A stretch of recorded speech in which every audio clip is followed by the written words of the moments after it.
Hello. Well, hi everybody. Thank you for coming to our channel. If you like the content that you see here, please consider subscribing. But I just want to first bring up what the big news. Finally, the travel bubble between Australia and New Zealand. We have a firm date that's going to be April 19th when both people from Australia and New Zealand could travel could travel quarantine free between the two countries. And that's been going on for over a year that they've been talking about this, and New Zealand has been really slow to react to it, to get it going. But I think the Prime Minister felt a lot of pressure because the economy is not doing too well, and they needed to open this bubble. So of course she came out saying that the medical advisors and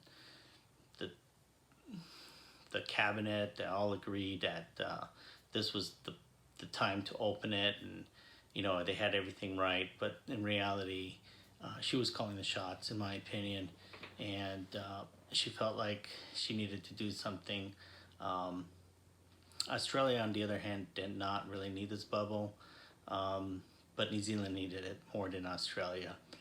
So what does that mean? Well, that means that you could book now flights from Australia to New Zealand and not worry about being quarantined starting April 19th. So I listened to the whole press conference, and the media was actually pretty soft on her. They weren't really asking her the tough questions. Why it took so long?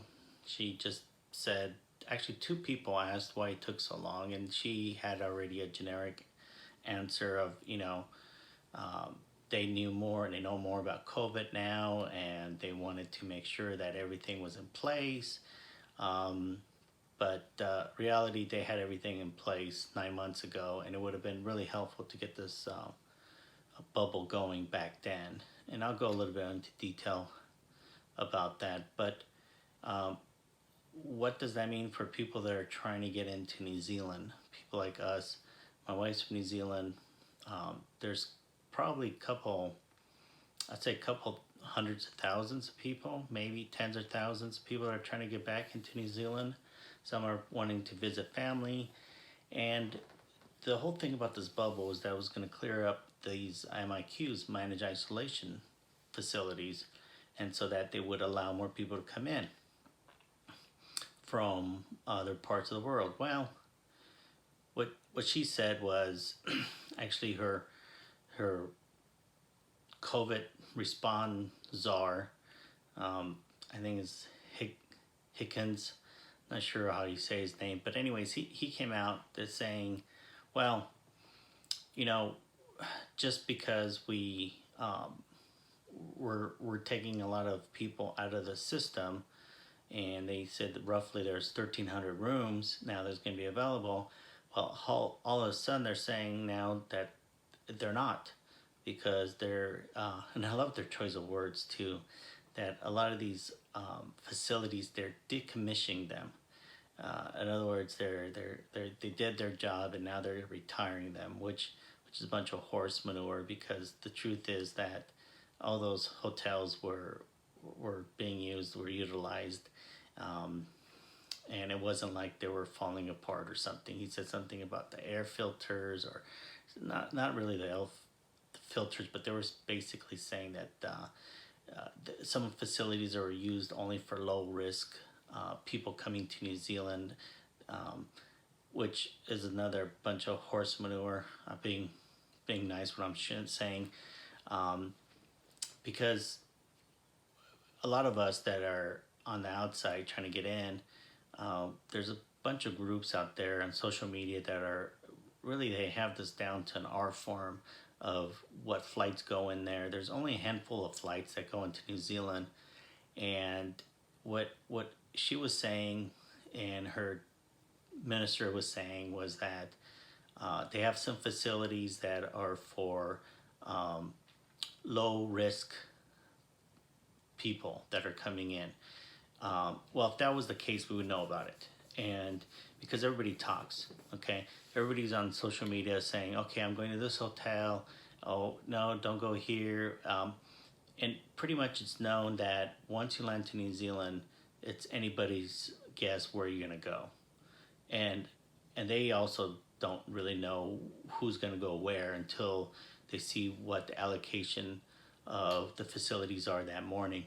And just to give you an example, how I know that they're full of horse manure is that, um, for example, Air New Zealand 5 normally, well, not normally, but comes in way early in the morning, about 6:50, and those flights are typically sent to Christchurch because it gives them pretty much half the day to get everybody down to Christchurch. It's a 2-hour flight, I believe, from Auckland. So you're not gonna. There's Singapore Airlines that comes way like I think 11:57 or 11:40 something at night. You're not gonna send those people to Christchurch because they're gonna be coming in the next day past midnight. So everybody knows pretty much that if there was these low risk flights that were coming into New Zealand and there were facilities that had low risk people, we would know about it. So they basically just made up stuff. They could do that because they're in charge. And he also said that you could look at managed isolation and there's spots next 2 weeks. Well, actually I went online and there are no spots. The earliest spots you could get is in June. So they just, like I said, they just making things up. Basically, this bubble means that you don't have to quarantine. So what they're saying is, if you have a spot in MIQ, try to cancel it. Try to cancel your flight and reschedule after the 19th. A lot of people online are saying, no, we don't want to do that because we don't know if they're gonna close the border again. But I think a lot of people are going to change their plans and fly after the 19th. Now, you're wondering, okay, so it took them 9 months, about a year, to open this bubble. And when they asked her, actually, this one radio host in the morning kind of asked her some tough questions. She didn't. I could tell she was not comfortable. And this is the Prime Minister of New Zealand, Jacinda. And one thing that he asked is, wait a second, this whole MIQ thing was to free up spots so that we could have workers from the islands come in or other people from part of the world. Well, she kind of turns it around and says, well, that's what we're thinking about doing. So she kind of danced around it and didn't really answer that question. But the thing that she was trying to drive the government there in New Zealand was that they wanted to get it right. So you wonder what is that to get it right for them? Okay, well, there's another knucklehead out there in New Zealand, this immunologist, epidemiologist, the guy, and I'm not saying that right. His name is Michael Baker. He's basically the guru, the go-to guy when it comes to COVID-19 and lockdown and what to do. And the guy's just pretty much out in the left field, and I'll explain why. So they've been monitoring, they got this down pretty in our form, monitoring who comes into New Zealand. And in the last 9 months, they've had 23,000 people from Australia going to New Zealand, okay? Out of those, three people had COVID-19. So if you do the math, that means 0.01% of the people that flew from Australia had COVID, okay? So 99.99% of the people that flew from Australia to New Zealand in the last 9 months were COVID-free. And let's remember now that the death rate for COVID is 2%. So that means out of that 0.01% of people that came with COVID, the survival rate was 98%. So that's what she considers getting it right. Okay, so that just kind of gives you what the layout, what's going to happen later on the year when things open up around the world and New Zealand is still in a dark ages, so to speak, and we're still trying to get home. So this Micah Baker said that's actually encouraging. So 99.99% of the people coming to New Zealand from Australia are COVID free, and he calls that encouraging. So you're probably going, okay, well, they're going to have more people coming in. Okay, so I did the numbers, and let's say we have 1,000 people from Australia coming in. That means roughly 130 of them will have COVID, and 6 of them will probably die. That's the death rate. So, look, majority of the people that are dying, and I don't want to make fun of this or light of this, but they're overweight, have medical issues, and they probably shouldn't be on a plane anyways.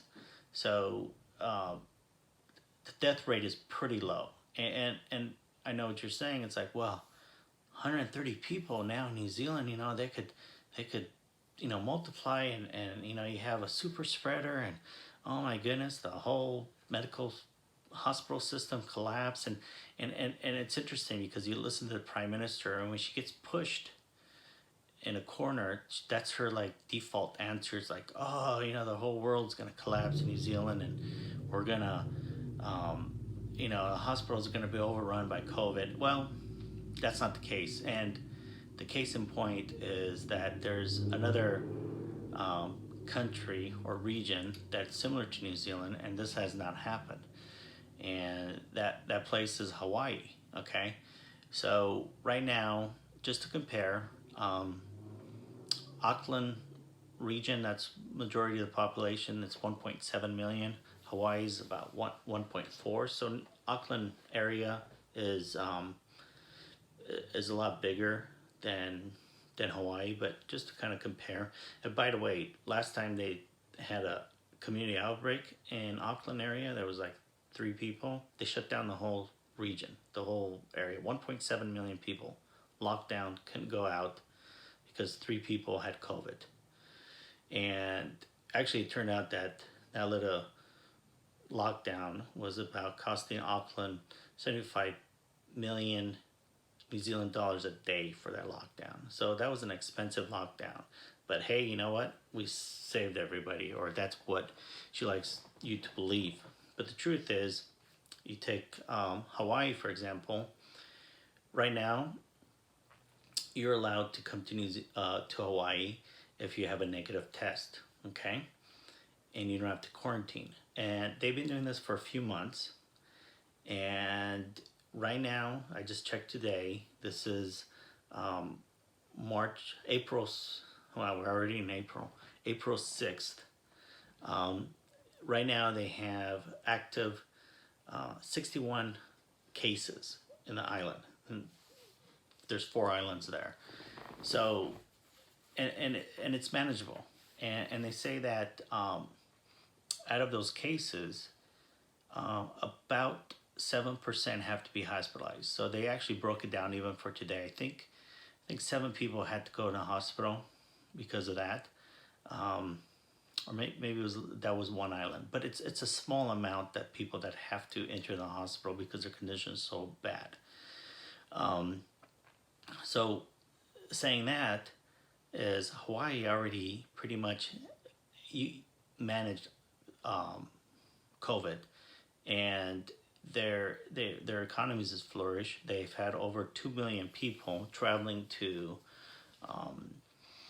Hawaii since they opened up their borders, and the cases are actually going down. So for New Zealand, for Jacinda saying that, oh, I saved the world because, I shut down everything. I saved New Zealand. It's not true, okay? And just to kind of bring that in perspective, now that she opened up the border, she's saying, oh, now, come to New Zealand, all these Aussies, during winter time, okay? So, okay, Air New Zealand CEO did come out and say there's thousands, a couple thousand people that already booked flights to Queenstown, and Queenstown there's a lot of skiing there. Um, I know from people for us here, it's like we're getting to summer and they're talking about skiing, but it's the hemisphere. They have winter when it's summer. But anyways, um, those couple thousand people are not gonna save the economy of New Zealand when it comes to tourism. Like I mentioned before, tourism makes 9.3% of the GDP. So having a bunch of people skiing in Queenstown is not going to turn the tourism industry around. What would have been helpful is if they opened up this bubble 9 months ago. Well, they would have had a lot of Aussies come in the summertime. And by the way, even she said that 40% of the people that are traveling to Australia, to New Zealand, are from Australia, and the Aussies pump in about $2 billion New Zealand dollars into the economy when they visit. So let's just say that only half of those people went because not everybody's going to travel. If the bubble was open 9 months ago, it would already brought in probably $1 billion worth of tourism in New Zealand by now. And then the other issue is that the workers, okay, they were interviewing this wine grower, and they're saying that even their region, their area, and I'm not sure how many wineries there are because I didn't recognize the name of the place, the region. They need like 1,400 people to help out, and they don't have that. They barely are making it. And the Prime Minister came on the radio at this talk show host this morning, and she said, "Oh, we got 2,000 people in." Well, that's not going to cut it. That's only a fraction of what they need of workers to come in to help with the harvest. So if they would have opened this bubble 9 months ago, they would have been able to get tourists, and then they would have opened up MIQ, and then would have been able to have all these people from the islands come in and work, and also allow more people from Europe and America, people like us, to come in. And two other things that are big takeaway that this radio host really drilled her on, because the media won't do it, but he would. And it's funny, actually, after that, he doesn't want to interview anymore because she couldn't answer, and she didn't want to do this interview anyways, and he's done with her. And I could see why, because he asked pretty straightforward. Well, look, how about people that already had the vaccine? Are you going to allow them to come into New Zealand? And then her answer is, well, it's too early to tell. And then he called her on it because, like I've said, Hawaii's are already allowing people to come in that have the vaccine. Actually, they're probably going to be doing that in a few months. So in Hawaii, you could come in if you have the vaccine, and you don't even have to get tested for COVID 72 hours before you get into Hawaii. Singapore is doing the same thing. If you had COVID vaccine and you have a negative test, you're allowed to travel freely. And she couldn't answer that. She kind of danced around and said, well, it's not definite. We don't know, if the vaccine is really helping and stuff like that, which is a bunch of horse manure, because it is. Because here in the United States, we have, I think, up to 17% of the population has the vaccine. And right now, this is just like today in the news, Southwest Airlines, which is a airline here in the United States, their stock hit a 52 high because they're short. They're bringing like 200 pilots back because of the high demand. Delta Airlines had to cancel 100 of their flights because they didn't have staffing. United Airlines is bringing like 200 pilots back. So the vaccine is helping, and it's actually, America's slowly opening up.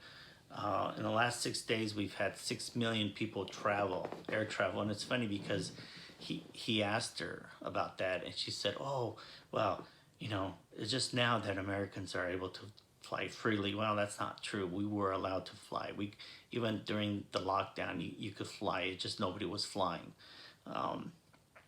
because of there's fear and scare and so forth. So I guess what I'm getting at is that don't expect to for New Zealand to open their borders if you've had the vaccine. And speaking of the vaccine, they're rolling it out really slow because the whole purpose, and Hawaii is doing this, and that's why they're waiting until about 2 months to get herd immunity. So that means majority of the people in Hawaii have the vaccine. What that means is that people that come in and have the vaccine, the possibility of spreading COVID is really small. So New Zealand, for example, is, I think, just behind Uganda when it comes to delivering the vaccine. They're doing it really slow. I think last they checked, and by the way, the government is not giving out any data of how many people they poked. They call them jab. It's funny here. Here in the United States, we call them, shots. They call them jabs there. They think about 0.3% of the New Zealand population have gotten the vaccine. So what that means is that New Zealand is not going to get close to herd immunity anytime soon. And I think the government wants it that way. I don't think she's in a big rush until the economy takes a further dump. I think then she will respond to it. But for people like us that are trying to get in with MIQ and trying to see our loved ones, nothing's going to change overnight. She pretty much controls the whole government there and the agenda, and she's not going to open up the economy or travel anytime soon, which is unfortunate because actually ultimately the people that pay the price is New Zealanders because they're going into debt more and more, and somebody has to pay for that, and it's just going to be, they're going to be paying, the New Zealand people are be paying off that debt that shouldn't have not had occurred if she had opened the economy and opened the borders in a safe way. Things would be a lot better in New Zealand than they are right now. Anyways, hopefully this information was helpful. I'm gonna give you like a list of things to expect when you get into Australia, New Zealand bubble down below. If you like this video, please give it a thumbs up. Please consider subscribing, and I'll be doing some more videos coming in the next couple of days with this travel bubble and what's going on. Thank you for watching, and everybody have a good night. It's nighttime here, or good morning wherever you are. Thank you.